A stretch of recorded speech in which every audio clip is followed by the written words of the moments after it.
Hey, everybody. Welcome back to Lettuce Comics. My name is Hagen, and I'm joined by an awesome guest, and also Nate from Hall Yeah Comics is here. We've got Steven, Collecto6 on Instagram. Say hi, Steven. Hi, Steven. And like I said earlier, Nate, thank you guys so much for coming here. We just, Nate and I are both frequenters of Comic Collector Geeks Friday night hangouts, and Steven has sort of taken up residence there. And I know that I find myself agape just listening to him talk and show some of the books that he has. And so I asked him if he wanted to come on and just do like a little interview, but that sounds too formal. Just hang out and talk comic books without being without having to argue with Alan all the time. Oh God, I don't even know what that feels like anymore. Yeah, well, just wanted to go ahead and say hi to some people that are already here. Steven was first in, opened the chute, and let her bug. Guy. Yeah, Big Nasty that's Comics. That's a rodeo reference. Tis Pendleton Roundup. Big Nasty Comics, certainly on the Mount Rushmore of comic book YouTube names. I love it. Big Lyle is Big here. Lyle. Matt likes comics. Big Matt. Another captive of Alan's. Kay Munin is here. Kay Munin. Andreas. Steve. And hey, Steve. And Stevie D. Happy birthday again, Steve, because it bears repeating. Renegade Rants is here. Happy almost Turkey Day. Hall Yeah Comics is here. JSS Brooklyn. Hey, JSS. Pouring a Blanton's for this one, lads and ladies. That's a fancy. Wow, that's a fancy pour. We're real premium. This is more not of Maker's Mark. This is more of a Four Loko stream, but you know you're gonna do whatever it is you're gonna do. And I think one more Comic Collector Coach. Hey man, how are you? Doug. Yeah, but I think that's everything. Nate, did you have anything that you wanted to say, or do we want to go ahead and pass it over to Steven? Yeah, I appreciate you asking me to hang out. Both of us and I've told Steven this privately as well. Like I really like the Lemon Tree segments, on Friday nights. And it's not always like, we're showing a lot of books and there's a lot of us. So this was just like Hagen's idea to just slow down and let you have a spotlight. And so we get kind of a personal Lemon Tree, I think, which I'm excited for. And I do have some questions I want to ask later. Well, I'm here for your amusement and enlightenment. And I will say, ladies and gentlemen, that the thrust of this was Hagen said, this is a question that a lot of guys get. It says, if there is a fire in your house, what books do you go for? Now, the fact is I have fireproof vaults where I keep the books, so I'm not worried. These things have ratings on them that are so high that a fire can't burn hot enough to get into them. But of course, all this stuff sitting here and what have you, I mean, how can you choose to? I mean, it would just go up. But hopefully that won't happen. But what I did, because you asked, is I went through my collection. And then I had a difficult time figuring out what I would put into, which I would think if you have a chance to grab one short box, what would the books be and what have you. And so what I'm going to do is I've got a short box of books that I would take if in that eventuality in our hypothetical. And I will tell you why I want to take these books, what makes them the ones that I want to take. And it's not always value. There's also sentimental and what have you involved. And I'd be happy to. Shall I start? Yeah. Yeah, absolutely. I can't wait to see what you would save. I mean, I was going to say that you sent me that message earlier because I asked you, like, just as a general idea. I didn't have like preformed questions because I'm not quite that fancy, but I am fascinated by the concept of like house fire books because you can learn a lot about somebody based on what they would want to keep. And you sent me back that you had a short box, and I had heart palpitations. I was so excited about it. Well, I'm very happy to do it. So anyway, here's book number 1, which is the Hulk #1, Incredible Hulk number. I'm going to turn the light on here. Here's Incredible Hulk #1. This one because when I, as an advisor to the guy, I would always be writing in my columns that I recommended that people invest in high-grade silver, and particularly keys, because the market was going up and going up. And then finally, about 5 years ago, even 8 years ago, I finally decided that I was going to take my own advice. And one of the books, so there were my heart was telling me Showcase 4, but hi Callie, my heart was saying Showcase 4, but my head said no, you're not going to do that, because the upside for that, I love Flash. That's my favorite Silver Age character, is the Flash. But as far as if you're going to plunk that kind of coin, you want to put it in a place that has the best chance. And that one came in third. This is one of the ones that I chose, which makes the list. That was the raison d'etre for that. And That's as you a might high imagine, grade for that book too, a 7.5. Oh my god! Oh my god! the 7.5 and white pages for the Hulk, Holy which is cow. almost impossible. So that was a real find. I bought these both from the same dealer. This one was the first one that I chose, and it has performed well beyond. I put 35 into this when I bought it, which was market, a hair below market, but that was market, and now it's it's $100,000, $125,000 book, and so I just saw a Showcase 4 in 8.0, which is a rare book. I can't feel my legs. I can't feel my legs. That's Tommy Boy. My ears. New guy in the corner puking. Bah! And you want to use these cheap brake pads,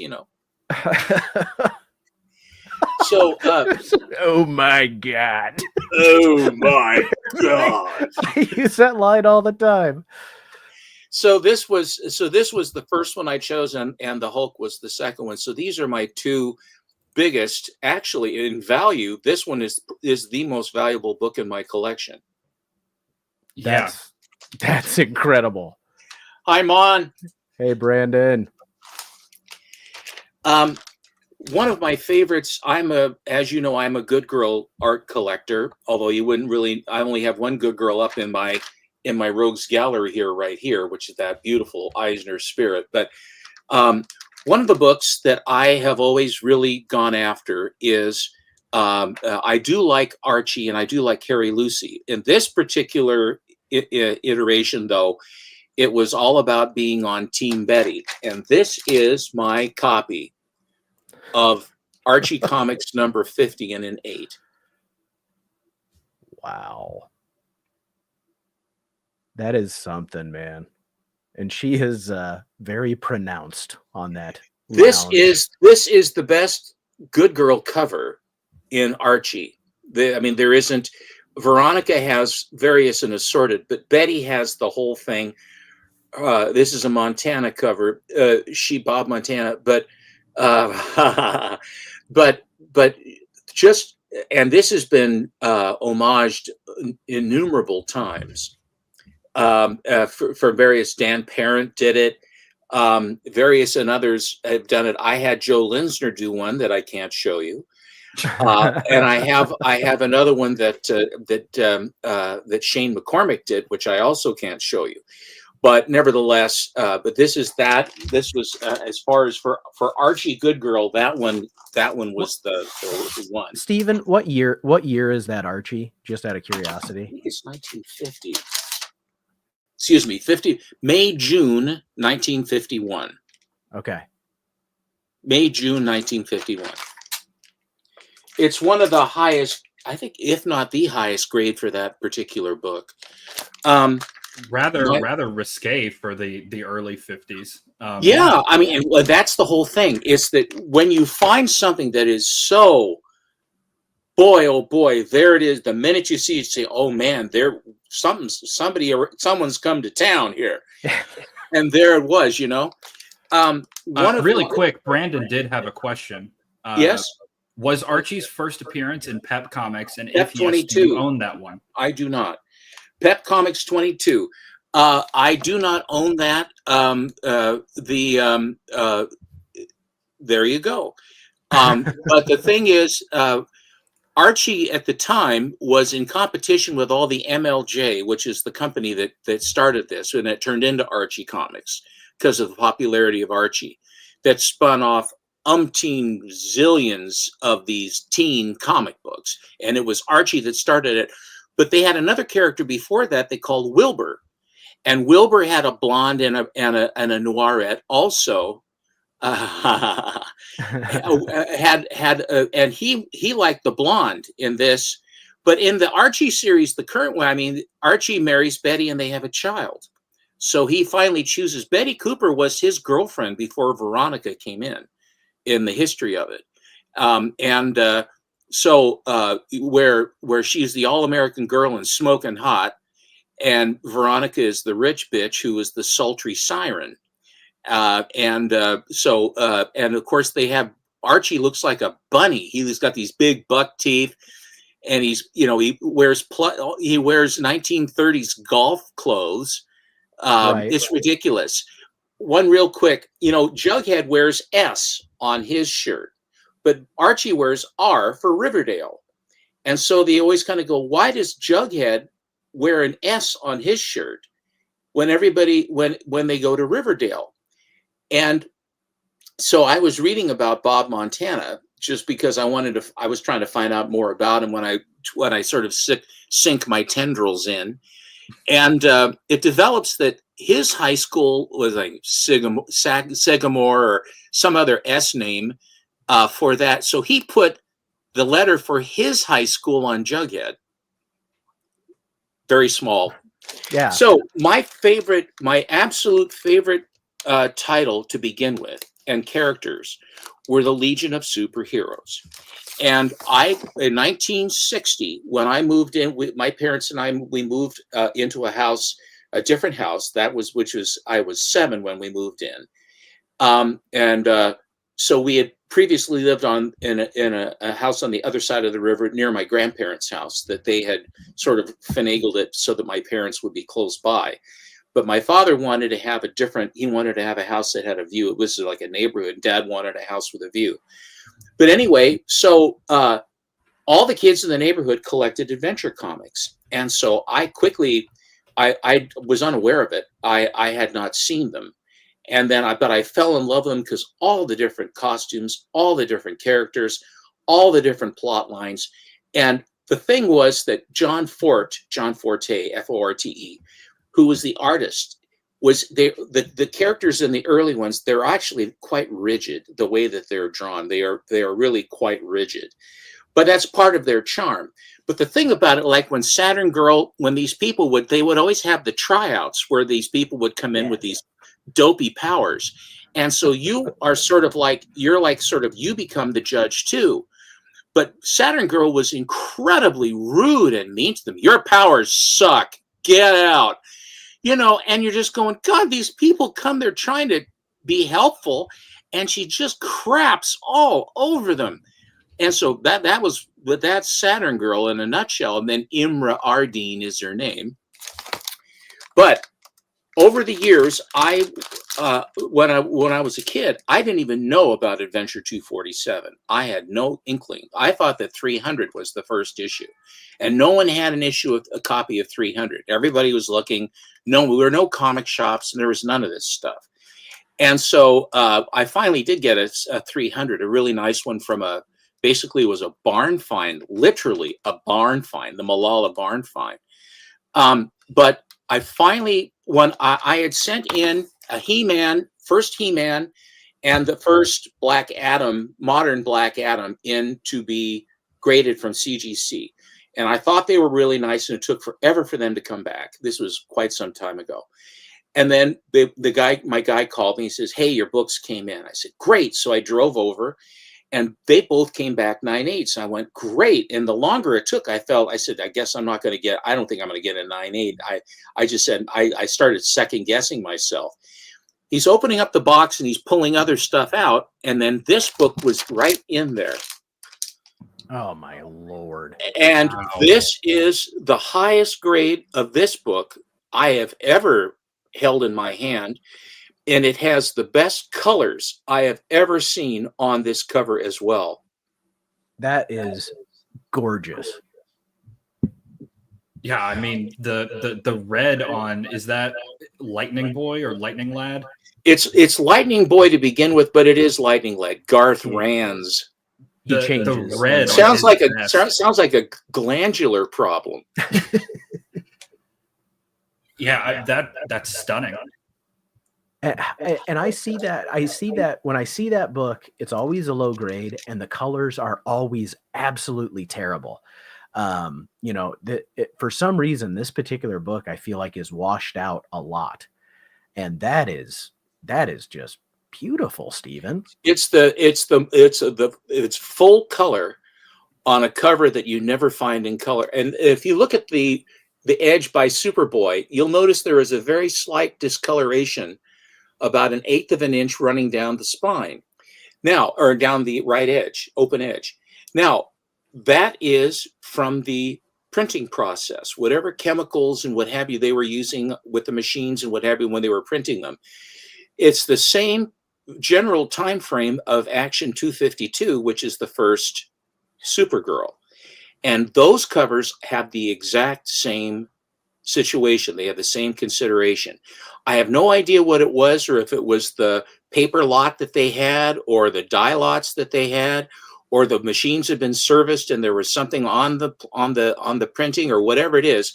But you will very seldom, I've never seen a copy that doesn't have that slight discoloration along that right edge. It bothered me to begin with, but then I started looking. I said, my God, that has it too. That has it too. So is that a known like a known flaw when they grade, that they know that's a production error? I don't think that they pay attention to that. Okay. I just noticed because when you look at various books and you keep looking, and then you see them, and when you see them and you see them, and then my eye always goes to there to see if it's still there. And I've never seen one that doesn't have it. So I after a while I said, well, obviously that's just the way they go. Now, when I became an advisor to the guide in 1995, I met a guy by the name of David Alexander, and he has DTA Collectibles. He's a great guy. Anyway, Dave has a very, very dry wit, but he's funny as hell, sharp as hell, and he's done comic books forever. And so when I met him, and I really wasn't all that hip on Good Girl at that point. I was basically buying Schomburg at that point. I was doing a lot of Schomburg. When I sold my collection in 1988, and then I took the proceeds from that, and I just went full tilt at Schomburg. It was my mission. I was fixated. So what happened was, he says, well, there's some really good, hello, Brian. Hey, Brian. There are any number of really cool Good Girl books. He says, let me send you a few. And this was from a collection called the Loon Collection. And this was a guy, a husband and a wife, bought a house that had all the contents. And they just said, we're selling it lock, stock, and barrel. It's all yours. So these people bought it. And in their garage were stacks and stacks of high-grade Golden Age comic books, Fiction House, Fox Features Syndicate, and all that. And Dave got wind of this and then started to try to deal with these people, and they were impossible to deal with. They were eccentric beyond measure. And so he goes, Steve, this is how he sounds. Steve, the people, they're crazy. They're impossible to deal with. They're total loons. They're loons. I said, they're loons? He says, yeah, they're loons. And the name stuck. And so I bought a whole bunch of, he says, I bought a bunch of stuff. I really think you're going to like it. And so I bought Fiction House and a whole bunch of stuff. And he says, do you know who Matt Baker is? And I said, I've heard the name, but I don't know anything about him. He says, well, I'm going to send you a couple Baker books that are killer. And I paid $200 for this one, and it came back as 7.5. That's about the grades that Oh, how did I get involved? I got involved with the guide because I figured out who what the first appearance of the Sandman was by going to the Copyright Office of the United States, and I went for dates of publication. And now you can get it just by going to Grand Collector's Database. They have it right there in the heading.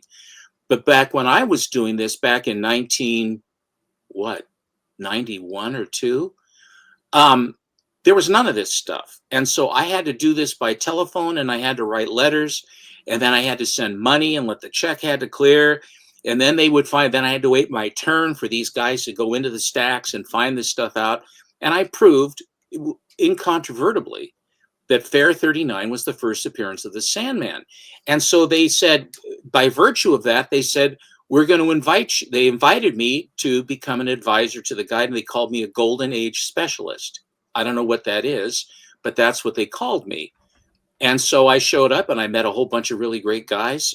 Some were sort of nut bars, but a lot of them were really nice guys, and I made some very good friends. Dave was one of the ones I met there. Richard Evans was another one that I met there. There were any number of guys that were all there. I met Stephen Fischler from Metropolis. He became an immortal at that time. Harley Yee. And these various people were all there. And so all of us wizards were there doing what we do, is they're sort of standing around looking at the walls, basically. But they had various things for us to do. But anyway, so this was one of the books that he sent to me.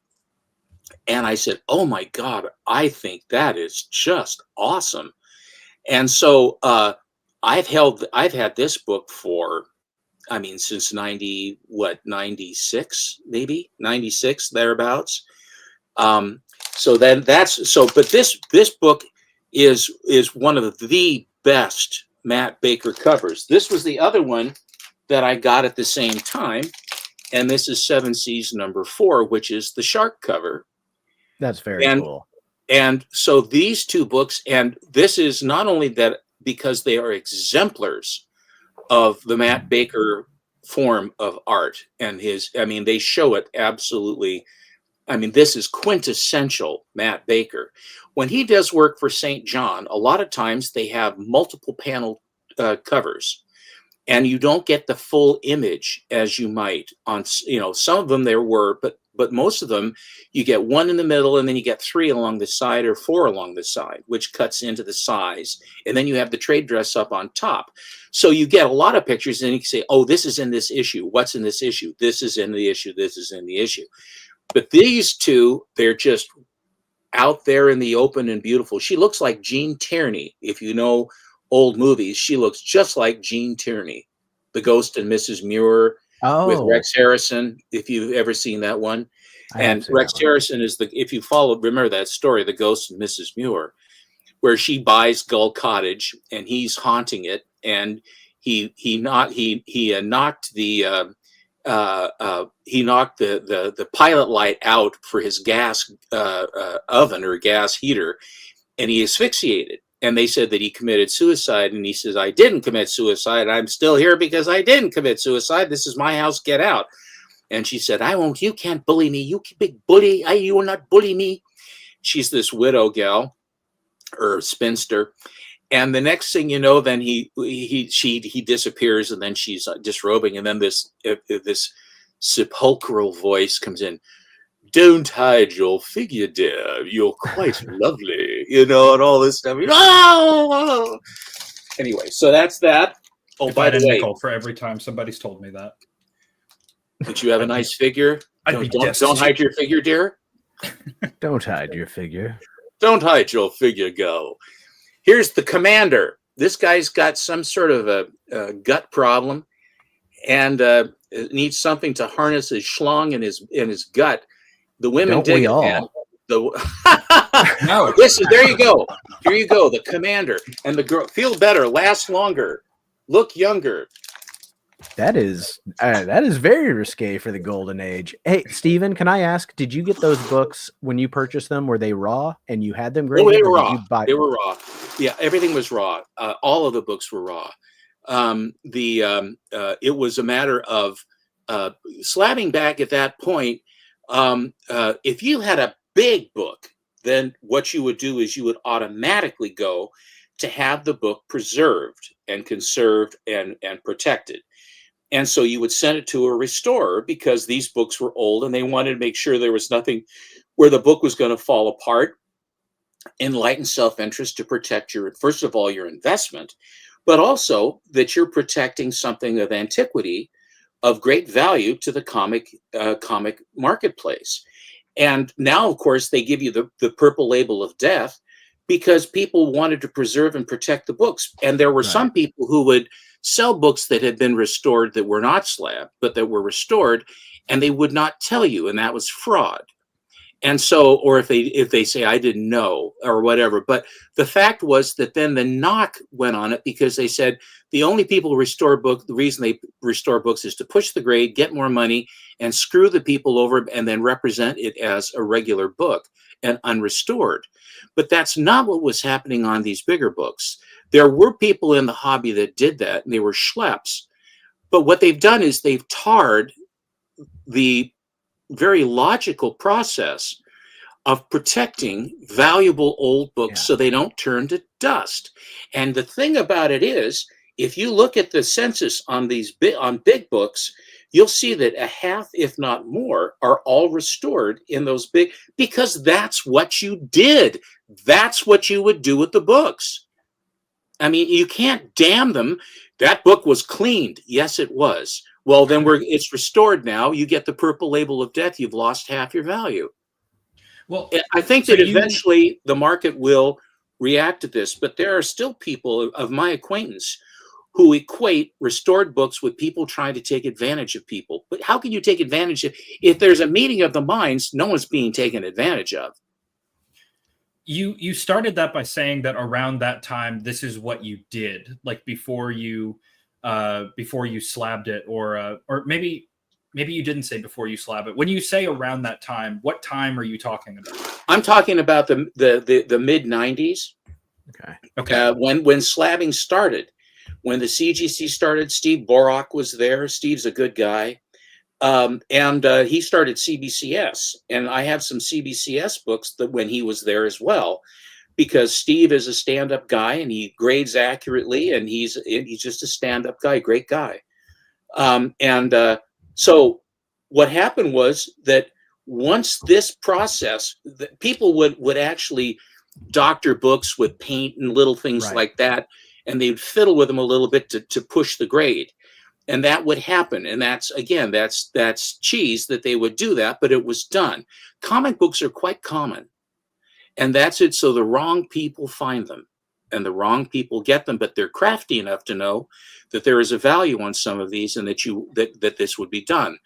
The knock that's on it now is really unfounded, because if the book is graded and it has restoration, you know exactly what you're buying. And if the restoration is tear seals, which is conservation, but if it's tear seals and a little bit of color touch on the spine, and you're going to lose half the value of your book, the rest of the book is in beautiful shape. It just eventually, for how rare the big books are, I think that this will not be as much of a thing. And just because it is that price doesn't mean you have to sell it for that price. I mean, if you're going to hold out for, whatever you're going to hold out for, you don't have to sell. If it's, but I just think that the idea of that kind of draconian economic hit that you take because someone conserved and wanted to preserve a big book for posterity and for yourselves to have and hand down and what have you, and you're going to get your head lopped off for it. I don't go for that. At least that's my feeling. Yeah, I mean, do you feel like you were talking about color touch? Because I mean, if a book's just been cleaned and pressed, and like, taken care of or whatever, that doesn't bother me. But if somebody's painting on the cover to try to cover up, flaws and things, I think that's different. Well, I understand. If someone is doing that wholesale fashion, then if it's, first of all, if you were going to buy a big book, what you need to invest in is an ultraviolet light flashlight. And then you darken the room You turn on the light, and then it fluoresces, and any restoration will fluoresce purple on the cover. So you can tell right away if it's got color touch on it. And most of the time you will find it's on the spine. So if you open up the book and then you shine down the spine or look around the edges, that's where you're going to find the restoration. Open it up to the middle to make sure the staples are there correctly, and look inside and check the back cover. And that's where you're going to find it. I just So I mean, if you're a flashlight, an ultraviolet flashlight. They're not expensive, but they, you know, and I've lit my books up before to see, because I know you freak out. This is Catman number 28 by Continental from June of 1945, and this is an L.B. Cole cover to Big Nasty. That's what this is. It's the Catman that has L.B. Cole. That's very cool too. The skull with the candle and the jewels, and then the Catman, and he's Mr. What's his name? Dr. Macabre. That's a name. And his name. You're destined to go bad if that's your last name. It implies a certain trait. Would you think? Right, exactly. Like, I mean, he just didn't have much choice but to go into the dark arts. I think that it was sort of preordained. What's your name? Macabre. Okay, you're evil. You go this way. You know. Right. All right. Over here. The next one, propaganda covers of the Second World War are of particular interest to me and always have been. That's when I sold my entire collection specifically to go after Golden Age books, because I wasn't made of money, and I had this huge asset in Silver Age stuff, and I had had it since 1965 all the way up to 1988, and I had been building it and building it and building it. So when I sold, I think it was like 77 or 79 long boxes of books, and all the newer books that I had bought along the way all went at the same time. Everything went except for my World's Finest, and that was because of my father. The story about how my father was at my grandparents' house in 1960, and they were upstairs talking about business, because I'm part of a family business. My grandfather and father would talk about the business at the two hotels, the Imperial and Mallory hotels in Portland, which Grandpa bought. And then my father then took over, and then I was there. I was a third generation hotelier, and that was my profession.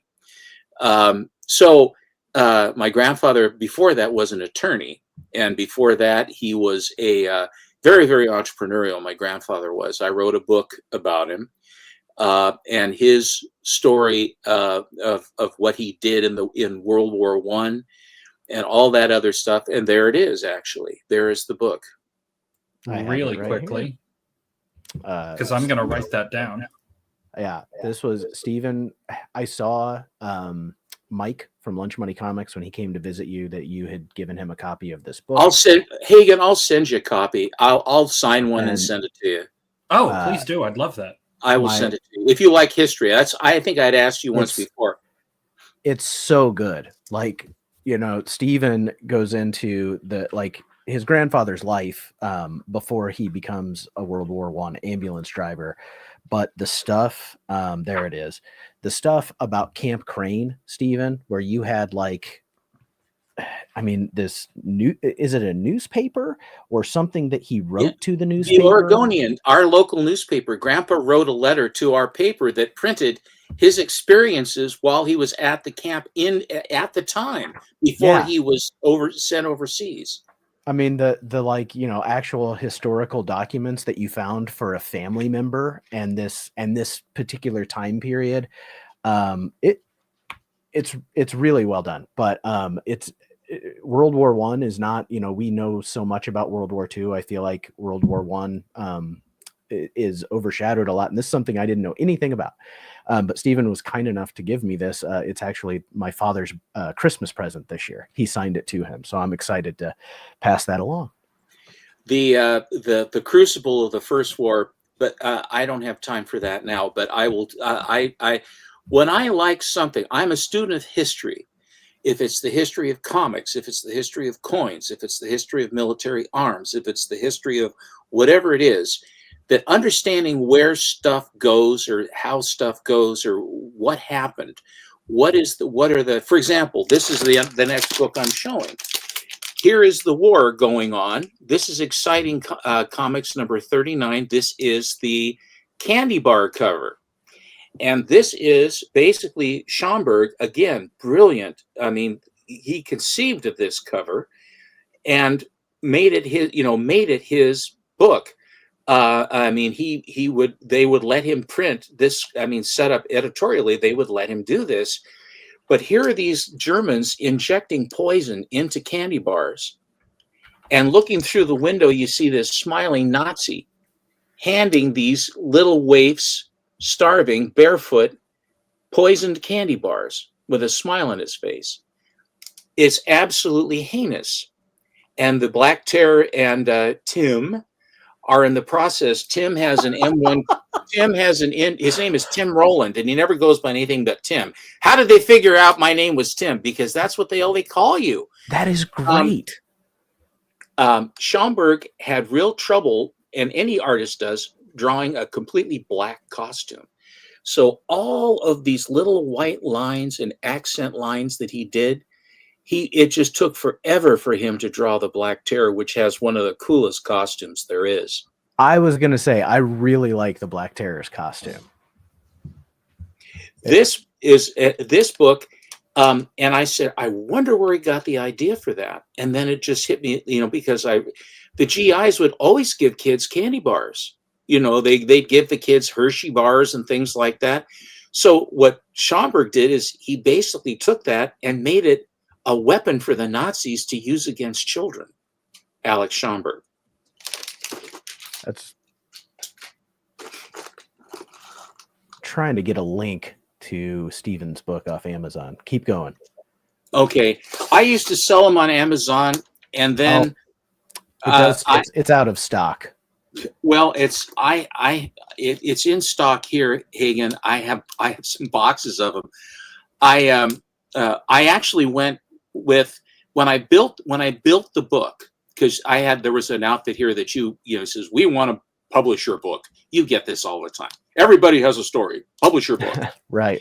And I knew I had a book in me. I also have a book in me about the hotel, stuff that happened in the hotel. And also I have a book in me about collecting comics and some of the crazy things that have happened. I dare say you have more than a couple books in you. Yeah.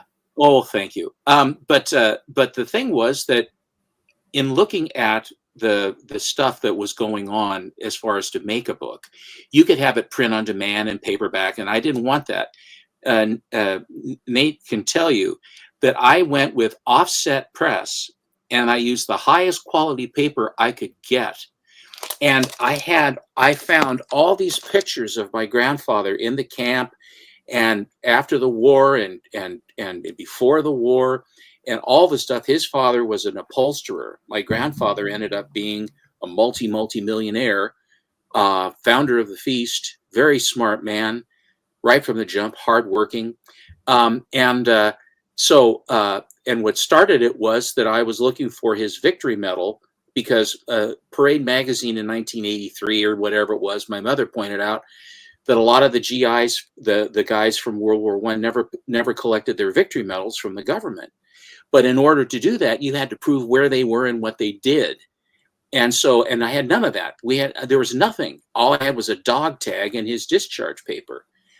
And then there's a whole story about that. And it was basically the process of me trying to qualify Grandpa to get his victory medal that basically started me down this road that took years, 30 years for me to basically dope all of this stuff out. But that's the book. Another book that was in the Loon collection, although this is not the Loon copy. The Loon copy wasn't quite as nice as this one.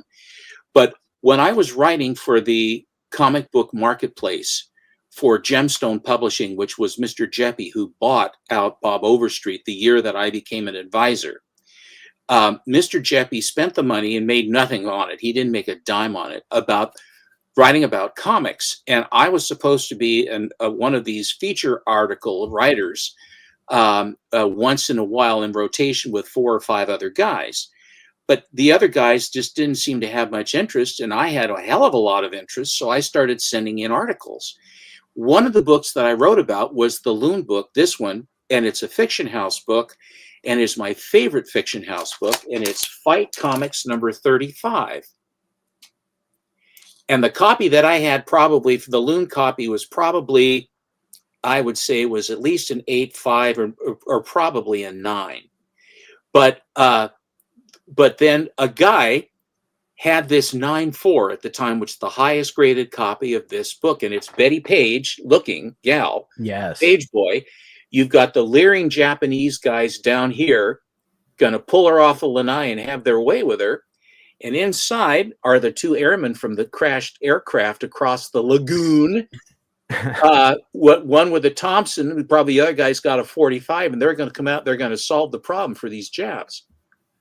But she is topless and has a very strategically placed lay, they say.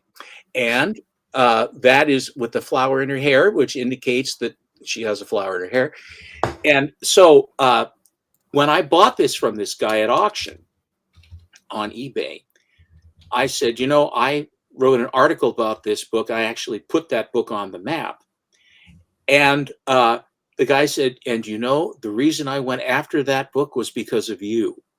I read that article, and he says, I couldn't be happier that this was the book that you ended up getting. So this is why I have this one in my escape box, is Fight Comics number 35. What year is that from? This is from December of 1944. Wow.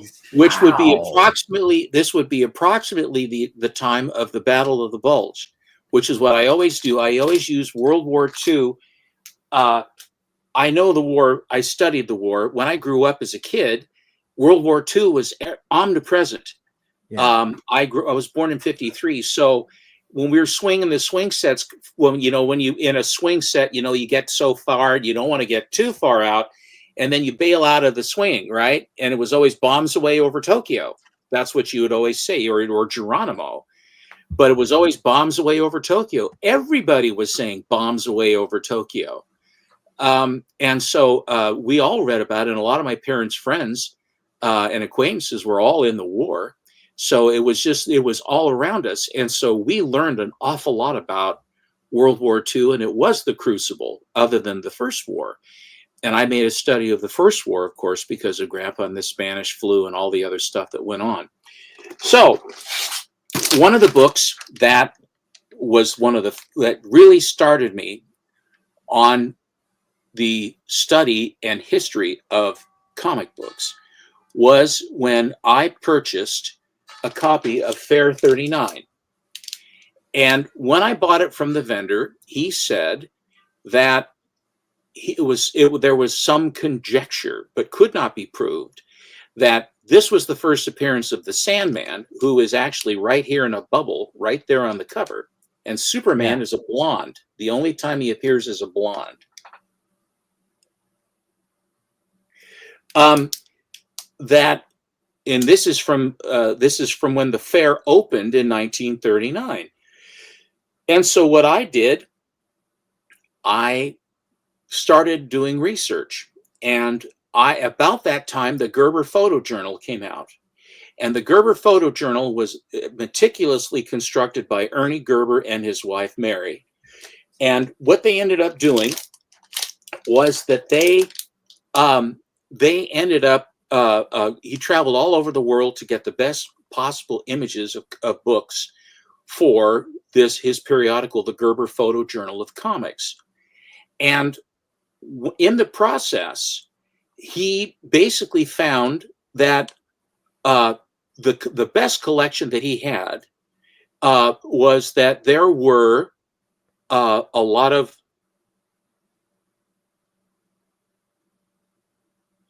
I don't know if that's entirely true. You may be right about that. Vincent Sullivan was the editor, and he actually drew the cover.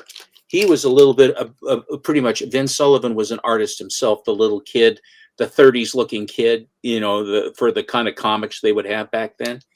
But what happened was he chose the Mile High collection to be the ones that he pictured.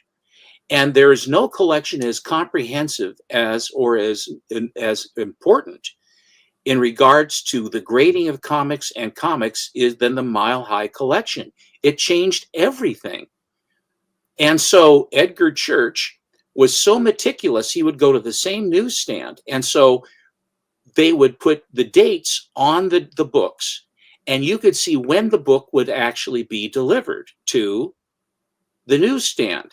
Well, there was a delivery date on the book right before Adventure 40, which was heretofore thought to be the first Sandman. And that was after the fair opened and this book was out. And then I finally got to the archives, the copyright office, and I proved through the government office, through official documents, that the Sandman's first appearance was in Fair 39. But I could not get Bob Overstreet to. I was so excited.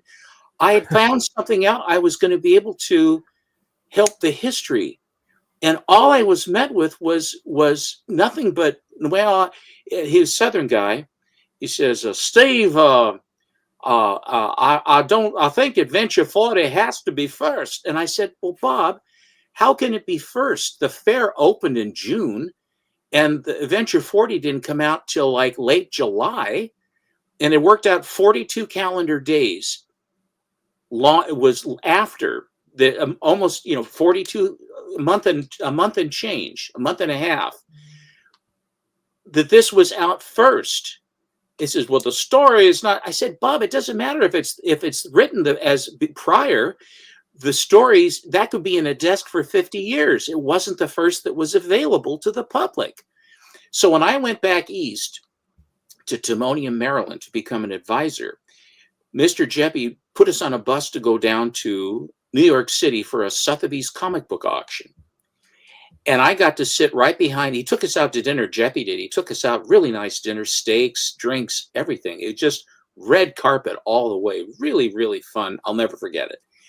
But then what happened was I got to sit right by Bob, going all the way down from Baltimore down into New York City. And so then I really went after him. I said, Bob, now listen, I have the copyright office showing that Fair 39 came out before Adventure 40. But Steve, a friend of mine remembers walking down the street in New York, and he bought Adventure 40 before New York Fair was on the stand. And I said, you're telling me some guy that thinks he remembers something from 1940, 39? And I've got the copyright office. I actually tracked down Vincent Sullivan himself in New York. I called him on the phone. I talked to him. He was the editor of this book and Adventure 40. He says, no, Adventure 40 came after. We chose the stories, and all the stories in here are about the fair. It's specially drawn by Craig Flessel. And not Craig Flessel, by it'll come to me. But anyway, Craig Flessel was the one who ended up drawing and I met Craig Flessel at the auction, as well as Carmen Infantino. But anyway, this is why this book is so important, and that's why I chose it. That is an awesome story and an awesome book. Is it Fred Gardenier? Is that who you're thinking of? No, it's not Fred Gardenier. Oh no, it is Craig Flessel. No, it is Craig Flessel, but it's Bert Crispin was the name of the guy that created it. And he went into World War II, and he was a naval cadet on the USS Wasp, I think he was on, the early carrier. And Claire Chenault recruited off of that ship pilots to be in the American Volunteer Group, AVG, which were the Flying Tigers that went over to China. And so he says, I need volunteers. And the government, the Americans, allowed them to do it. And so he said, I'll go. So he was one of the Flying Tigers, Bert Crispin. And what he ended up doing, they were flying P-40s, P-40Bs. They were flying against the Zeros and all those. And what happened was his engine got shot to pieces, and he bailed out. And as he was floating to the ground, helpless in his parachute, the Japanese pilot looped back around and machine gunned him to death in his parachute. And that was the end of Bert Christman. Oh. Sad. But in any event, one of the things, again, is Alex Schomburg. And this is another book that I had to save, will save, because it is by far the best robot cover, most infamous robot cover there is. They call it the Bender cover. And it's because Bender was, Matt Groening used Bender. I knew Matt. I went to school with Matt. The Bender was this was the impetus for Bender. And he Alan talked to Bill Morrison, who worked on and he said that Matt said that this was the impetus for Bender. But Bender is the homage. Bender is the pretender. This is the quill. Bender is the pretender. Bender is the pretender. Yeah. So, but this is an airbrush cover by Alex Schomburg, and it is just absolutely, the airbrush work on this is just beyond. The Schomburg gal with her little red panties and the little red shoes and everything else. And the robot is taking her wherever. And down at the bottom here, if you'll notice by this finger here, it says Xela, Xela. And that was Alex, was his shorthand to sign his name. Alan contends that he didn't want them to know he was working for Standard Nidor forever. He did Standard Nidor did all the Black Terrors during the war and everything else. He was already there. So, but this is, when I bought this, Standard Nidor books of comparable, not airbrush covers so much, but also airbrush, other than this one, they were like $75 to $80 for upper mid-grade books. And I was buying them left and right. Again, this was at the time that I had sold my collection, and I went after every Schomburg book I could find. And Standard Nidor they were much less expensive. My Mile High collection of Black Terrors would be something I would take too, but they're in the safe and they were raw, and I didn't have any room in the box to put them in. I will show those. I've shown them once before, but I will show those again. But they are absolutely breathtaking. The Mile High copies of the Black Terrors. That cover is so cool. I honestly wonder if I get the Creature from the Black Lagoon vibes from it, and I wonder if the people who made the movie, like, was there a connection there to that comic? Because it's just, it wouldn't surprise me in the least. Right? It wouldn't surprise. The thing about it is that when I was buying those books, this book was $3 1/4 at the time. So even back then, everyone knew that these were, an expensive book, a higher grade book was $1 1/4. This was $3 1/4. This was $3 1/4, and it should be a 6, but it came back 5.5. I'm not going to risk putting it back in, but and this is like, I think, a second generation slab, but I wanted to slab this one up to protect it because it's a big book, and it's such a great story, and so there's that. One of the characters, when you are buying books of this magnitude, you only have so much money that you can spend.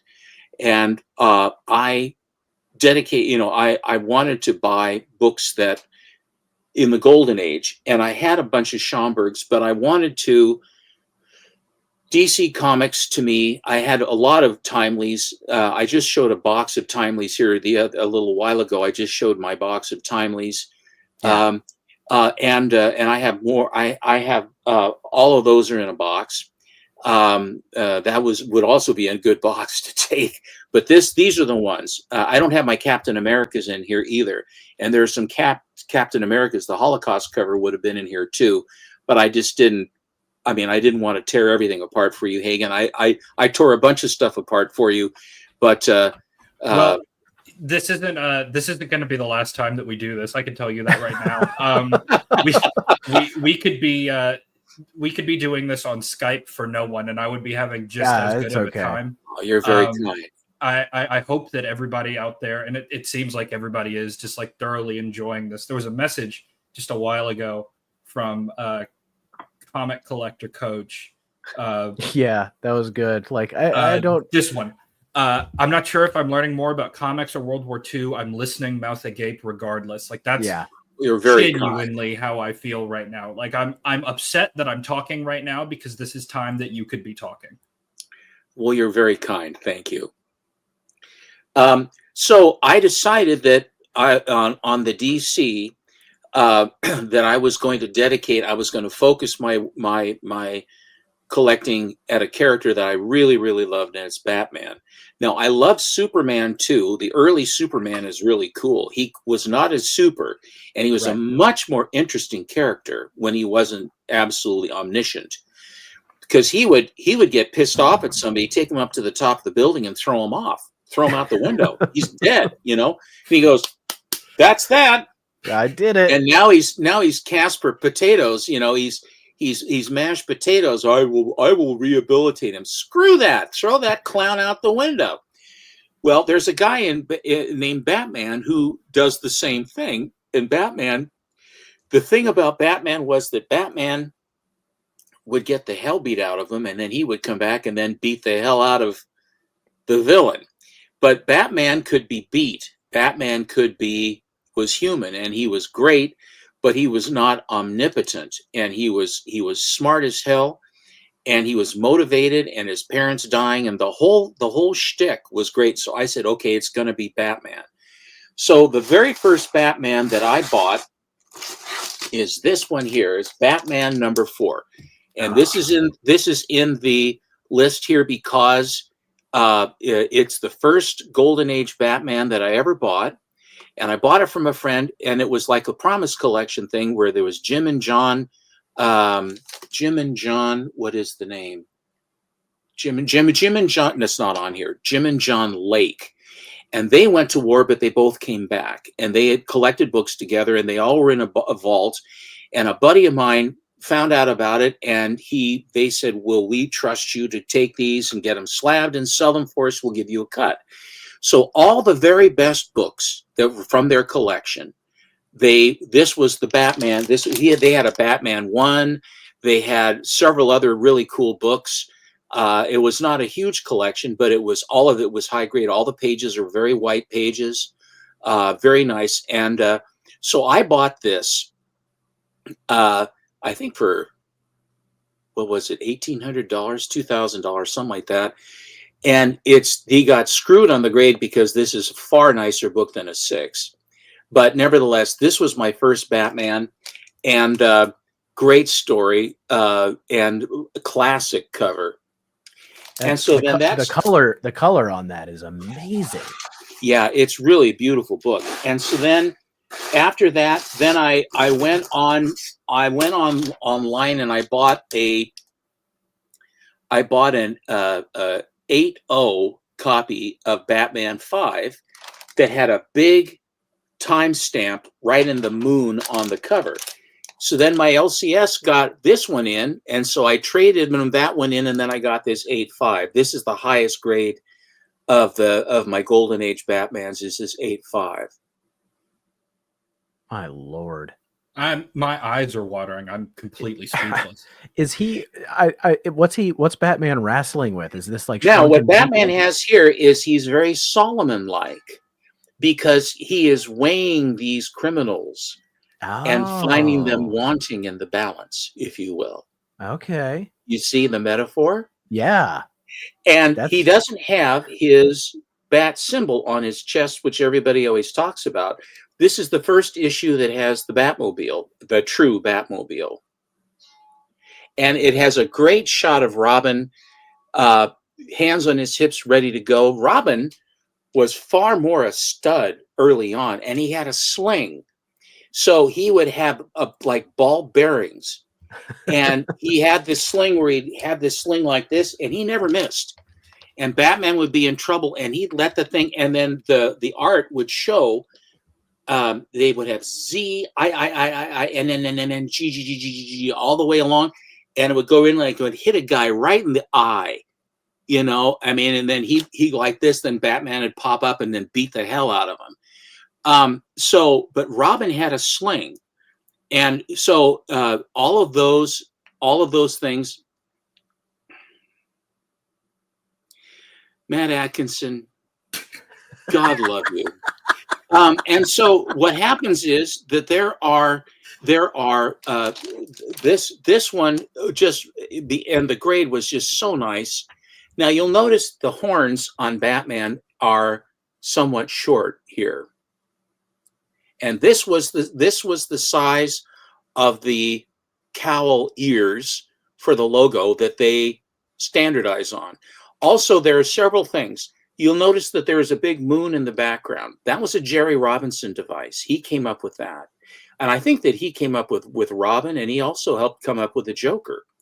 Bob Kane came up with Batman, but he basically took a Shadow story from the radio that he thought was cool, and he basically turned it into Batman's first appearance in Detective 27. It's verbatim.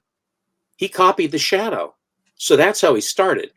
But there are two things that are very, very noticeable about Golden Age. One is that the moon is there, and it operates as a spotlight, and it gives you visual confirmation that we're at night. The other thing is that the use of shadows. So they always have the bat shadow all over, and they always will foreshadow, and they will then post shadow, showing that the Batman is coming, and the Batman. If you read the Shadow comics by Mike Kaluta, that early run, he uses shadows all the time. You'll see the shadow like 2 or 3 panels or a page before the shadow actually appears in the story. It's really cool. And if you've ever read any of the ones from the pulps, the stories are just, the shadow doesn't show up for a while. They let evil get going, and then Walter Gibson would then he'd bring the shadow in. It's pretty cool. So that's number 5. This was followed then by issue number 6. Again, this was on eBay, and at the time, I had my choice of, I think, 4 or 5 of these on eBay. And hold on, I got to put my feet on the floor. I'm not steady. Wow, man! I shouldn't be here right now. Right. What's wrong? Well, this is like you go to a nice restaurant and everyone's in a jacket and a tie, and they look at you and they ask, "You got shorts and sneakers? Will you please leave without making a fuss?" Yeah, Nate and I are riding around in our leased Honda, and you just pulled up in a goddamn rocket ship. This is just—it's such a privilege This is really cool. Be here right really now. Cool. Yeah. Thank you. If you can notice that it's red with yellow pinstripes, the whole red is got yellow stripes on it all the way down. Do you see it? I don't know if I can make it translate, but I can see it. A little bit bigger. Do you see the yellow? I don't think I can. I can't. Yes, I can. I just saw it. I seen it. I see maybe whispers of a yellow. Yeah, I totally see it. So it's like a pinstripe. It's like a yellow. It's a light yellow pinstripe through all of the red. This is actually a white pager, and there were no. I mean, there was no great push for these at the time when I was buying them, and if you're given the opportunity, and it's just like waiting to be picked up. I go, what the hell am I missing? And I just picked it up, and that's how I got this one. And the grades on these are just amazing. Stunning. Absolutely stunning. Then I ended up going to my LCS, and he had this copy of Batman #3. Whoa. And it was in a CGC slab, and it was a 4.0 and was priced accordingly. And so I looked at it and I said, I don't think that's a 4. It can't be a 4. And so I took it and I sent it to Steve Borak. And this is, you can see, this is the kind of slabs they looked like when Steve was there. And CBCS gets a lot of knock now, and it's not as highly regarded as CGC.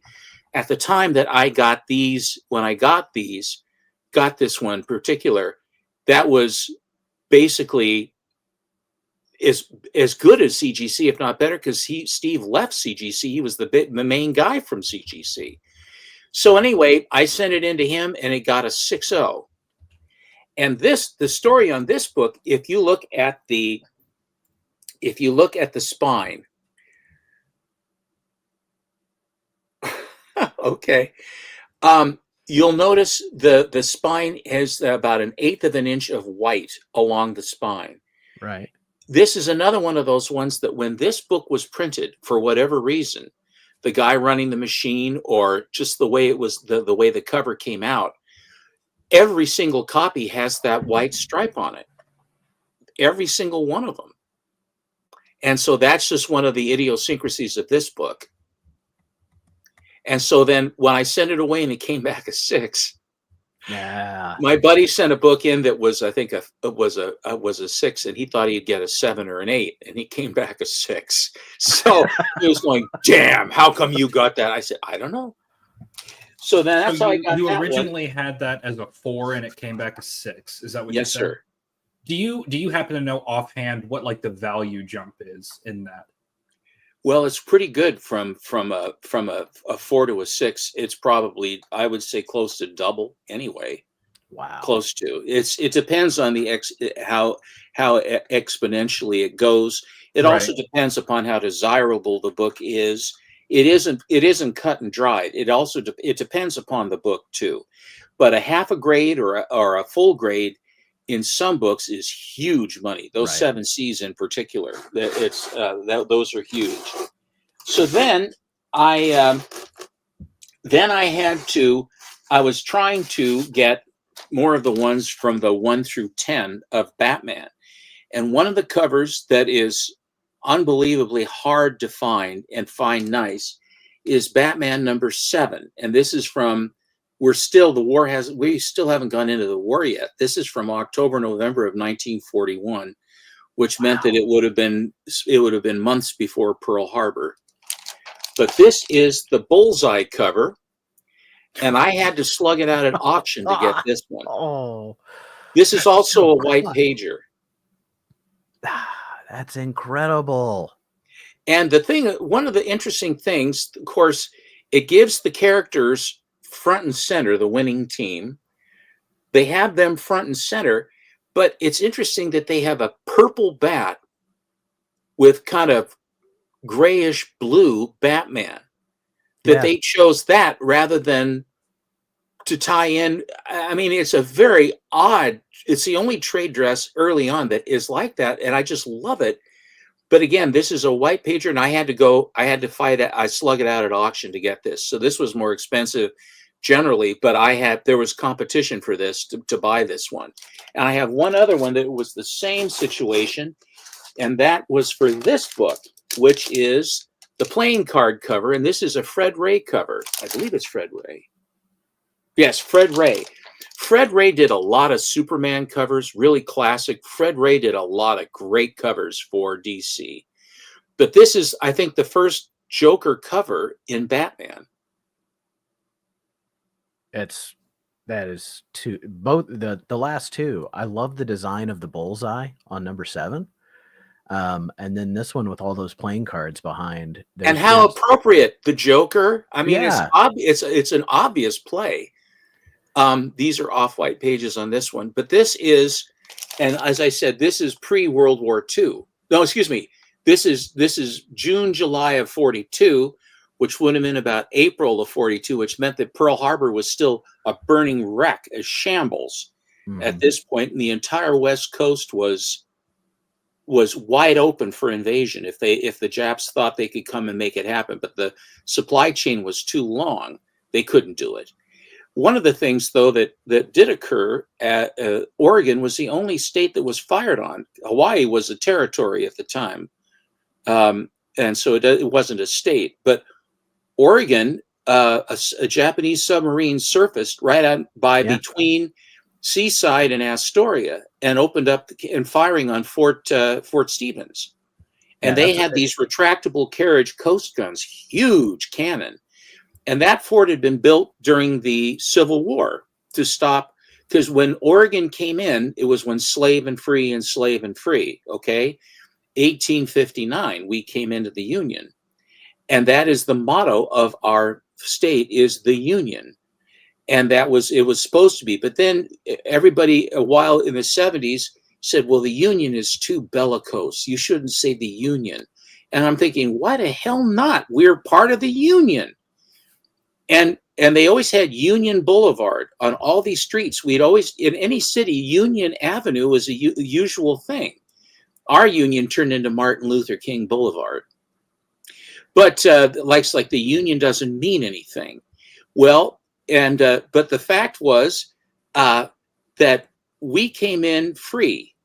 And so when Oregon ended up going into the Civil War, when Oregon, when we came in, it ended up being the way that this house divided against itself cannot stand kind of thing. But the fact that Oregon was fired upon by the Japanese, the commander of the actual fort did not engage the sub with the cannon, with the ordnance, because he didn't know if an invasion was coming from behind it, and he didn't want to reveal the positions of his guns if they had bigger ships there that they could target, so that he would at least be able to get some shots off and shoot the transports for all the Japanese guys coming ashore. And then he was reviled for it. And one last thing, I bought a little house down in the seaside, tucked down on the north face of Tillamook Head, which looks north.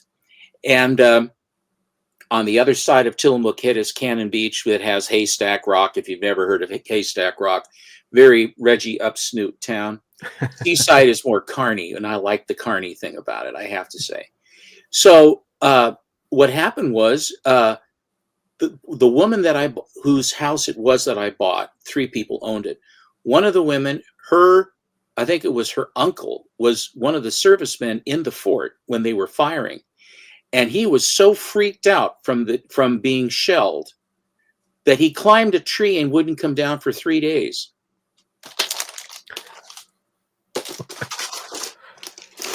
So then I have sat on those books for a long, long, long time, until last year and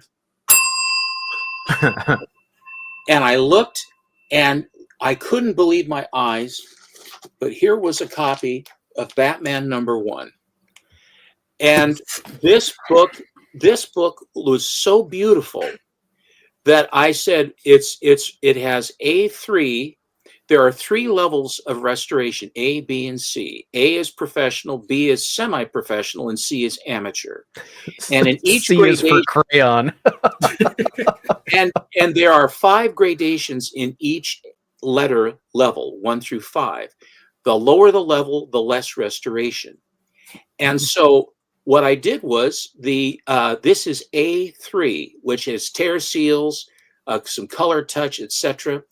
And what I found out when I bought this, I was looking at the book and I was sort of noticing that up at the top, you'll notice where it says No 1. Yes? Yes. You see where it says that? There is no period. And all of the other books had a period after, and I'll show you. Here's issue 2. This was the first one I bought from my LCS. You'll notice that it has no, and the dot is equidistant between no and 2. And you'll notice that the horns are longer, which I think is a lot more attractive. And is that the oldest joke in the world? I think it is. I think it's great. And so this one, I got this from my LCS, and I think it was $5,500. I think I paid. This is gone crazy. Issue 2 has gone crazy. But anyway, this one has A3, which would be professional restoration or conservation, and which makes sense that it would have been done because it's a Batman #1. You send it in, you conserve the book, you protect it, right? Right. So they say, well, it's a purple label. So this one, it turns out that the No 1 with no period, they were printing this book and then they realized that the period wasn't there and they stopped printing fixed the plate, and then continued printing. So this has the best color strike. The ones that don't have the dot have the best color strike because it's the earliest in the run when all the inks were in full power. Here's the back cover. So, I have two things. One, it's hilarious to me that you have the rarer version of Batman 1. That's really funny. Total Two, serendipity. Total serendipity. If you notice that the label is purple when you hold that up, you are a different kind of person. Right. I don't give a shit. That's amazing. The colors on this cover, the color strike on this is an inch thick. It is absolutely stunningly beautiful and was grossly underpriced. Grossly. Matter of fact, it sold for less than what the guy bought it for. So this one had to go because No Fire was going to get this one. And that, again, like, it's a 5.5, but it looks so much better than that. It doesn't look like a 5.5 at all. That is just gorgeous. The colors are amazing. And yeah, of course you would have the short first run of it. Like, hey, this one's special. That's awesome, man. And that so cool. Thank you. Ryan from Automatic Comics. I said, well, I got a big book. I didn't tell him. I said, I got a big book. And I says, you want to take a guess? And he said, did you get the Bat one without the dot? And he actually said that. So, and I said, well, I'll show you. And I said, how in the hell did he tumble to that? But it's for the guys that know, they know. And it's roughly it's like 7% of all the Batman ones. 7% are of the dot one, and there are 328. And it's a lot of those are just pages and incompletes and stuff too. So the actual number of there are more restored copies of Batman 1 than there are unrestored copies. But again, I sound like a broken record. There is a specific reason why that happened, and it has to do with preservation and taking care of the responsibility that you have when you own something like this. You see this? You see the scallops on Batman's cape going down the top of that, and you'll also notice that Robin has a green cover. I mean, a green cape on this one. He's only got a green cape and a couple covers. He doesn't have a green cape on his first appearance in Detective, but he has a green cover here. This is the first appearance of the Joker in this book. It also is the first appearance of Catwoman, but she's called the Cat at this point. The first time you see her in costume is in Batman #3. And it's a goofy costume with it looks like a giant ball that looks like a cat head. It takes a lot longer for her to get into her costume, or her actual Catwoman costume. But this one would have to come with me so that the fire would not consume it. So then now I'm just going to go through here because we're getting a little long. Was that Champ back there? I think I saw Champ. Is that Champ the dog? It is Champ the dog. He says, Daddy, you're taking too much time with that stupid computer. Because all my bats were together, and I know how hard it would be to put the Batmans back together. Now, I would be taking Captain America's. I would take my Timely box, and I would take my Mile Highs too. But a man can only, the limbs can only spread so far. And so this is my first blush at trying to do. It was an impossible task because I loved so many of a lot of the books behind me too. I mean, those would be ones I would want to save as well. All the ones that I have in my vaults are the ones that obviously, but I've got, I've been doing this since 1960. So they say, where'd you get all this stuff? I said, well, it didn't happen overnight, I assure you. Right. It takes a long time to try to put this kind of stuff together. And of course, I am very blessed to have grown up at the time that I did, because the books were available and they were somewhat more plentiful. and you could actually afford to buy them. And I had a job where I really didn't have very many vices at all. I'm not a gambler. I'm not a traveler. I'm not a drinker. I'm none of these things. But one thing I do like is I like comic books. And so I didn't have any other, and I know that the value, you look at the return of investment in various things, instruments. Oh my God, my father said, oh, those wonderful double tax exempt Puerto Rico bonds. He says 4% double tax exempt. Oh, if I can only get some more of those. And the return on these books is staggering, what the appreciation. But although it is an investment, it is a thing of beauty and a joy forever, and the history and the characters and the richness of the characters and the fundamental skill of the golden age progenitors of comic books that were the original creators of these characters that are all so many derivative characters we have now over the years. But when the first blush happened, when this was brand new, when Superman had just come out, and we were facing the war, and we were facing the Nazis and extinction, and the golden age of comic books is going, it's, to a student of history, it is just, and a love of comic books. I look at these books, I say, what if I'm a kid listening to the radio and they're landing at Normandy and I'm reading a Batman book? Where were you when I was reading a Batman book on my carpet listening to the radio? Or Edward R. Murrow talking about this is London as the Battle of Britain was going on. It's surreal. And when you go to a movie, you suspend your disbelief. Suspend your disbelief on being modern, and then put yourself in the shoes, understand the times in which things were happening when the war was going on, how real that was. I mean, really real. And all of your parents' friends and your parents and your older brother and your uncles and all of these people are going to war and being killed or horribly maimed. And you're there listening to Bing Crosby and the Andrews sisters on the radio, or Little Orphan Annie on its Serial, or The Shadow, reading a funny book when the war is going on. The war. It just and reverses, like we went into North Africa and got our asses handed to us. Then Patton had to come in and he read Rommel's book, and I mean all the things that went on.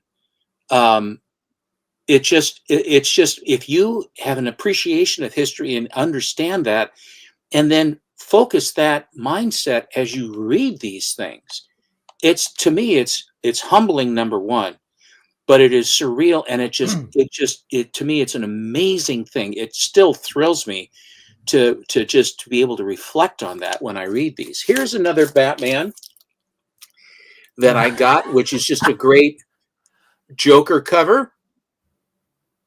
That's fantastic. Yeah. Broken awesome. Mirror, Black Cat. Is it Friday the 13th on the newspaper? Of course, the whole Excellent. thing, the mirror, the going under the ladder. Poor Joker. He's just having a bad day. And the Joker is sort of humorous in some ways, but the Joker to begin with was killing people left and right. Yeah. He had a Joker venom that he would put it on playing cards, and he would send these cards to these guys, and they cut their finger. And then they die with a smile on their face. They'd horribly foaming at the mouth.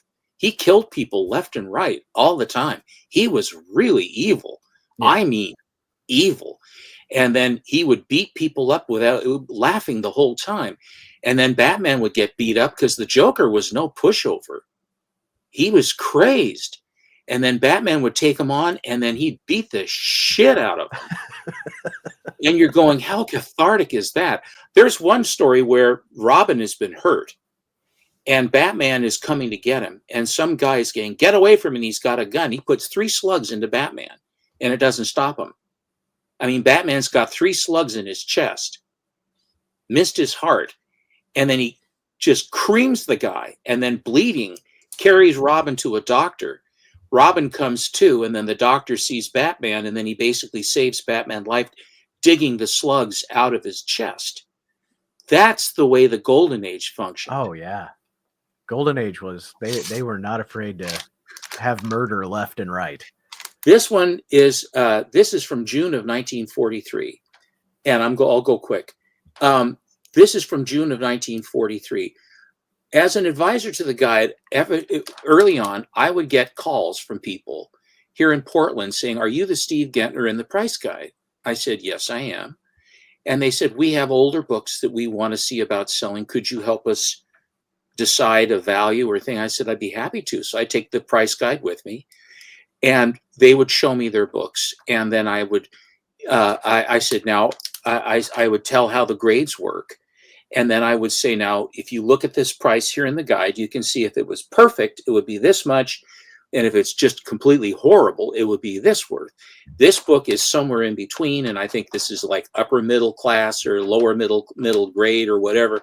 And this would be the approximate value of this book for our Price Guide. And the Price Guide was real back then. Yes. And so then they would say, "Well, do you want to buy them?" And I said, "Well, I mean, I would be happy to make you an offer on a book." I said, "But if you want, you don't have to sell to me. I'm happy to help you, and it's fun to see them. And I appreciate you showing this to me. I have the name of 2 or 3 dealers that I trust that would give you a fair shot. So if you, I would be happy to give you." "Oh, please do, please do." And I said, "Well, then in that case." So this book had a spine roll that almost a third of the book, the back cover, if you ever seen a book that's really badly spine rolled, it was like a third of the book was open in the back from the spine roll. And this is a World War II book. This is June of 43. And during the war, they would only give you 1 staple to hold the books together during the war for war material. Wow. How an extra staple is going to make a difference on Corregidor or in Normandy, I've never understood that. But nevertheless, that's what this is what it was. And so I bought the book, and it's great. It was in pretty poor condition, but the spine was not damaged when I noticed that, and I pointed that out to them. And I said, "This is what the price would be about this. Are you comfortable?" "Oh, yes, that's fine." So, and then the ones that I wasn't interested in, which usually was most of them, then I would then turn them on to somebody else, and they were always very happy, and the dealer was happy. I got a little goodwill out of it because I referred some nice Golden Age books to a dealer friend. And that way, then when you call and ask if there's anything, then they'll give you a little bit of a better deal. Yeah. It's sort of the back scratching. You scratch my back, I scratch yours. So Matt Nelson, who is the head of the CGC now, was in the restoration part, CSS portion of CGC at this time. And I knew Matt because I met Matt Nelson back again when I became an advisor. And Matt's a good guy. I know him. And so I called him up. I said, "Hey, I've got a detective Joker cover." I said, "I want to see about having this thing restored." I said, "Take the spine roll out and then press it." So he got the book, and he says, "Well, I'll tell you what, I'll get the spine roll out, but I'm telling you that when we press this, there is a better than even chance that it'll pop that staple right out of the book. So if it popped the staple, the grade will take a beating." And I said, "Well, I can't live with it the way it is. Let's go." And fortunately, the staple didn't go, and I got a 5.5 out of this. Wow. Isn't that a great cover? That's a great cover. Look at how clean there's no scratches in the blue or the red. There's no creases. There's nothing. And this is a Jerry Robinson cover and art. Jerry Robinson did this. So you can see that his Joker was the Joker because he was instrumental in making it. Now, one of the things, I froze. Did I freeze? A little bit. Okay, there we go. You're back. You're back. Okay, these are recent, but very hard to get, but really, really cool. Here is a beautiful 6.0 of this, The Secret Life of the Catwoman. It's the crazy cat lady cover where she's It's the throwing Crazy cats at Cat him. Lady cover. Look at the gradation of red to yellow to orange. I mean, red This to is orange. the tequila sunrise variant, surely. Right. It really is. Isn't that? I mean, the color on this.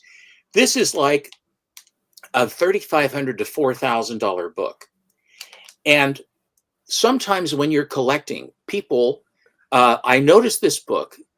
I didn't pay attention, and then I looked again. They had a price of $2,000 on it, and so I went to their site on eBay, and all they had were bronze or modern. I mean, the copper or more modern books, and it was a husband-wife situation.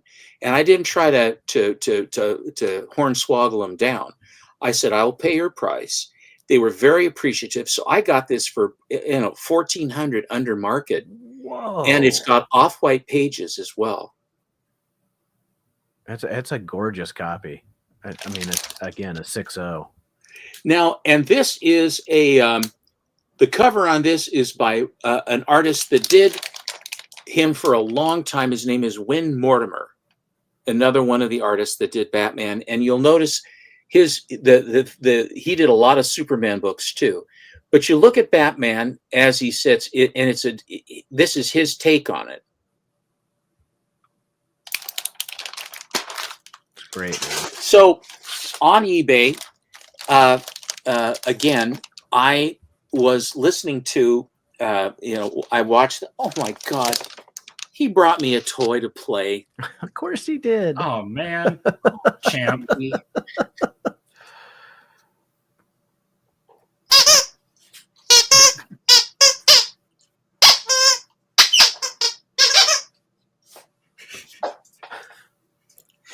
He says, "Daddy, you're paying so much attention to that." He says, "Can I bring you a toy?"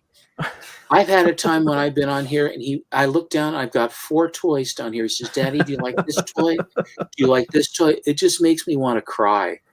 Yeah. Yeah. That he comes to me and he wants to play. And I was actually going to ask you. I do not want to cut you off because okay, I'm so enjoying what's going on here. But like in the spirit of House Fire books, if you had one more book to show and talk about that you haven't talked about already, is there one that like pops out to you? well, actually, there are 4, but I will show this one. Well, the other 3 can wait until the next time we do this. That's fine. I'm sorry I'm to so do that. long-winded. I apologize. I do Eh, go. So I had heard this. This was right before the story of the Boner Batman story. yes. And I had Familiar. heard that, and I said, "You have got to be kidding me." And then I went online and I read the story. "I'll show you how many boners I can make, Batman." And Robin says, "Batman, Joker's got a boner for you." And he says, "We got to do, Commissioner Gordon, we got to do something about all this boner business, Batman." and he says, "I'll show you how many boners I can make." It says, "My boners are bigger than your It just went on and on and on. And It never stops. it doesn't stop for the whole story. And so I went to It's a weird time to pop in, Christina. Hi, Christina. Go away, Christina. So I was on eBay and I couldn't believe my eyes. And it was before the news was, and I take it back, the 8.5 was not the highest grade. This 9.0 copy of this Batman, Wow. the Boner cover, is my highest cover grade. And it's got a Dick Sprang cover, which you've always liked to say, Dick Sprang, Claude balls, Seymour butts, Yeah. This one is a 9.0, and it's got a great totem pole Batman Joker cover. But and as cool as this cover is, the Boner story is absolutely heinous. It's so good. Now, you cannot tell me that in 1951 that they didn't know what a boner was. Okay. I have a Lois Lane. I want to say it's issue 8, and in the letter column, somebody writes in about a mistake, and they call it a boner. You've made a boner. I Yeah. know. Well, But the thing is, the lexicon, the vocabulary had changed, and a boner is a boner is a boner. Well, And I so, find it funny because I often call my boners mistakes, but I don't often call my mistakes boners. well, there is something that I could say here, Hagen, but you're a friend, and I won't say it.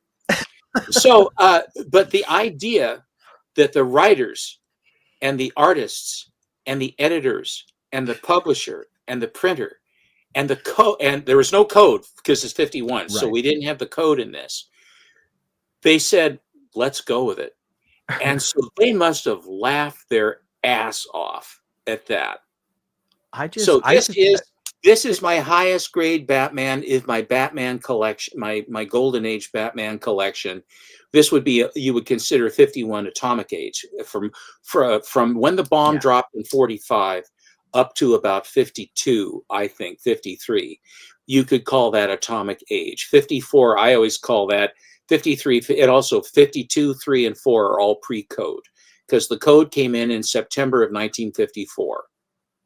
And so anything of that, but the Golden Age and Atomic Age coexist all the way up to when the code happens. A lot of people think that when the code came in, that was when the Silver Age started, when the code started. But it really didn't start until 1956 when Showcase 4 came out. Or you could say late 55 when Detective 225 came out with the Martian Manhunter.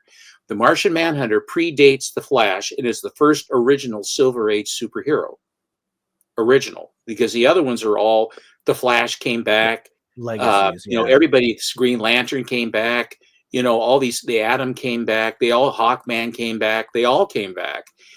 And those early issues was the impetus for Stan Lee to try to come up with something, because the Timely Heroes didn't another day. So anyway, those are the ones that made the cut for the far. Those are amazing. Can I say the last one? I think it's so poetic that Dick Sprang drew the cover for the boner issue. It has to be there's some sort of the celestial bodies turned and they said, Dick Sprang, everything aligned. Yes, you must do the boner cover. Yes, master. Yes, and it's a total pole. It's a pole. Proof in black and white that God has a sense of humor. Absolutely. We're about to wrap up here now. Nate, I know that you had some questions specifically that you wanted to ask. Did those get answered, or a little bit? Yeah, I really wanted just to highlight a little bit of Steven's, like, not comic book history, but like the family history book that he wrote. Is, like I said, it's wonderful. It was a very nice gift, and I can't wait to like give it as a gift to my father. And Steven, I love your knowledge of comics, but it's also like this, like you were talking about earlier, the way that you weave in, especially the Golden Age with World War II. And the way that those two things are kind of like completely tied together, and the hobby doesn't exist today if that particular connection didn't happen back then. So this is like there it is.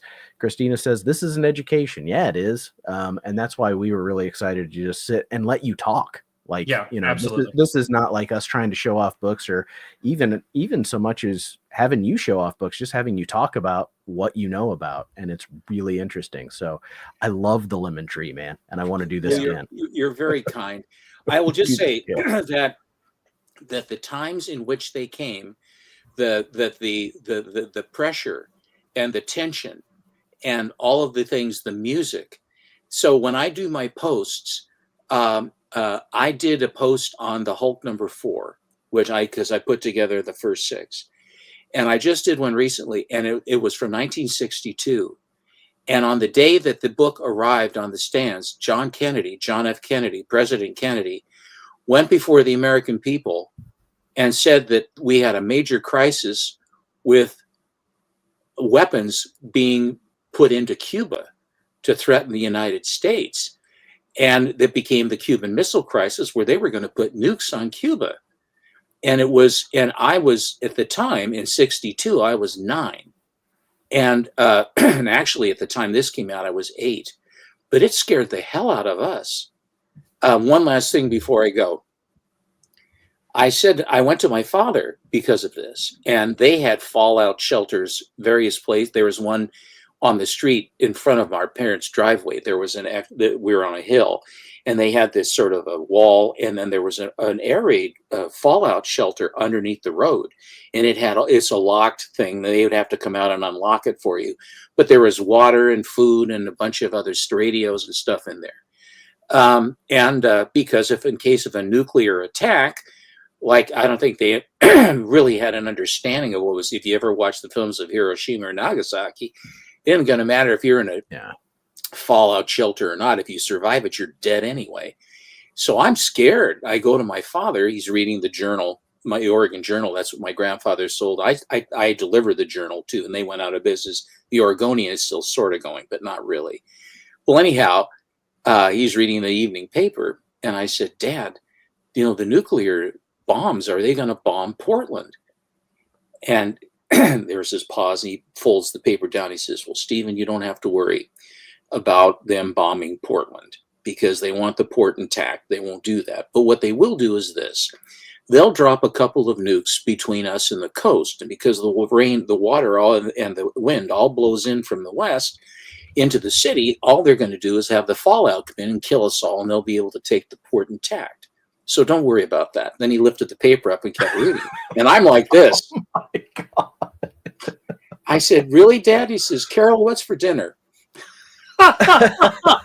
So that was my, in 1962, that was my father making me feel bad. And we were doing the atomic drills, where we would go and we'd have to, if we were in our rooms, we get under our desks, or we would put our heads on the tables and keep our heads down.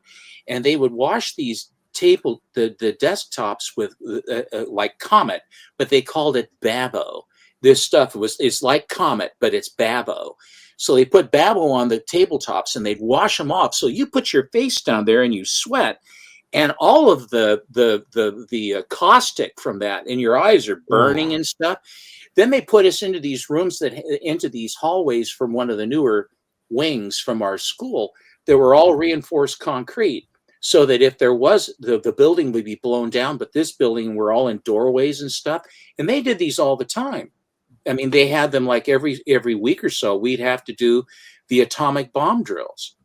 It really was creepy stuff. And they had the films Duck and Cover, which, again, if you've ever seen those films online, you go, really, what the hell are you thinking? It's ridiculous. And then they also, in 1956 or 55, I think, the state of Oregon said, let's say that the bomb's going to come to Oregon, it's going to hit Portland. We're going to see if we could evacuate Portland. And so they had this thing where everybody then tried to get out. And the roads were so jammed, no one could move at all. And that was the end of it. And they said, they never asked them to try to do it again. The roads, if everybody tried to get on the roads at the same time, even back then, there isn't enough room. It's hard enough to get around on the roads as they are now.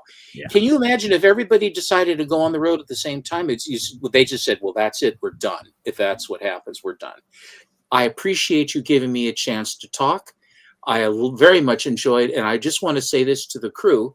When Alan and I start our hangout, and you guys came on to join us, I want to tell you how much fun we have with you and enjoy having you with us, because you're a breath of fresh air. You're bright and you're shiny and you know your stuff, and you appreciate and you understand it and you have the love of it.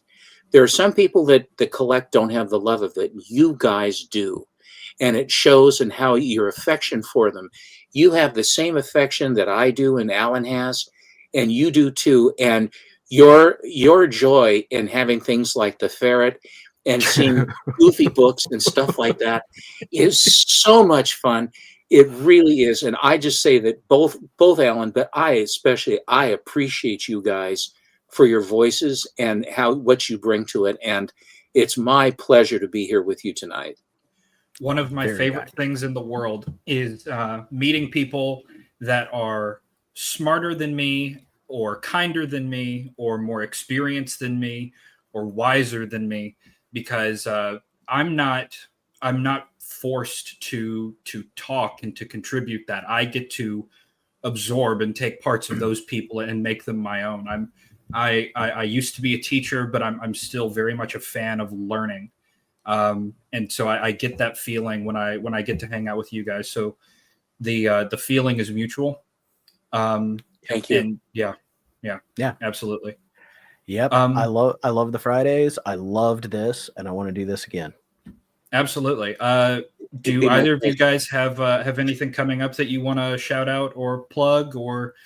Well, Friday I'm going to be here, and I've got some books that I've been things from auctions and other things.